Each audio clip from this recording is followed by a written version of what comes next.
All right, guys, we're back out here in the shop for our weekly update. We might be 2 months late, but we want to talk about that. And although I've got a lot of progress made on a lot of different things, not a whole lot's changed with the drag car. Biggest news is the carburetor's off and away at a shop to be rebuilt. This thing was running pretty good, but never 100%, so I just want that looked after. I am also rethinking cutting the inner fenders out. I think it's a little bit more than I want to do right now, and I don't know, I think if I move this stuff around, I should be able to just get a tube out here somewhere and then dump it, in and around here. The individual runners won't be as long as I would like, but whatever, it's a nitrous motor. As long as you get the exhaust out, it'll run. This has been a pretty major upgrade for me. I had this teeny little toolbox before.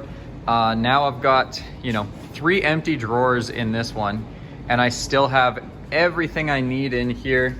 I still need to get a couple of socket organizers for my impact stuff and some of the tall 1/2-inch drive stuff. But overall, I'm really happy with this. We've got kind of our power station here. So we've got lots of batteries charged and charging up. Got a spot to hang the drill and the impact. Got a phone charger, the whole 9 yards. We also got a garage couch, which is a pretty critical upgrade for any garage at all. But more importantly, we spent a lot of time on this little pit vehicle because, you got to be able to do 25 mile an hour through the pits or you're nobody, really. I ran this thing last season. Some of you guys would have seen it at the track, but it was really, really gutless. It only had a 300 watt motor and we were only running it on like 20 volts instead of 24. But now we have an 1800 watt motor on 48 volts. So we should have about 10 times the range, 3 or 4 times the power. And with this little thing here, this steps 48 volts down to 12. I'm probably gonna have a power outlet on the back of it and should really put a headlight on this because we race at night mostly. I know this thing might seem kind of stupid, and it is, but it's been so much fun making this thing go fast. We're also now over 15,000 followers on TikTok, so thank you all, everybody who comes from TikTok. Thank you guys, really appreciated. The next biggest thing is probably this transmission. The front half is a Ford T5 out of a Mustang. The back half is a Chevy T5 out of an S10. That moves the shifter far enough forward that I can use this in the green truck. Speaking of the green truck, I did a compression test on it just to see because this does have a little bit of blow-by once it warms up, and it seems to be pretty healthy.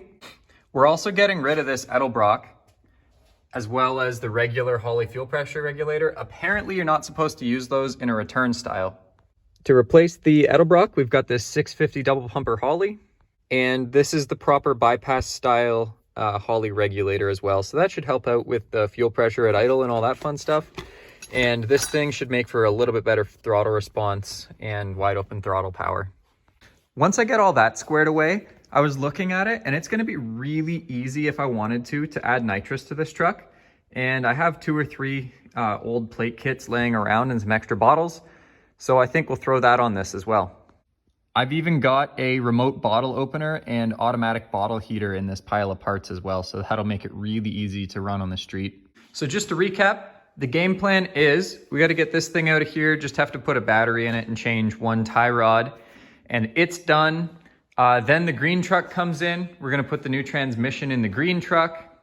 Once that's done, we'll probably get back to working on the drag car. I don't think I'm going to cut the inner fenders out like I was saying. So really what we have to do is pull the motor out so that I can port the heads, figure out how to get the new converter in here. I probably have to buy a bell housing for that, and then slam it all back together so that I can build the headers. I don't think we're going to bother freshening this motor up. It's pretty small for what we're trying to do. So I think I'm just going to try to get the season out of it and start building something, 400 plus inches instead of, 300-ish inches. So that's pretty much what I've been working on since the last video, guys. If there's anything I missed that you're wondering about, just let me know in the comments.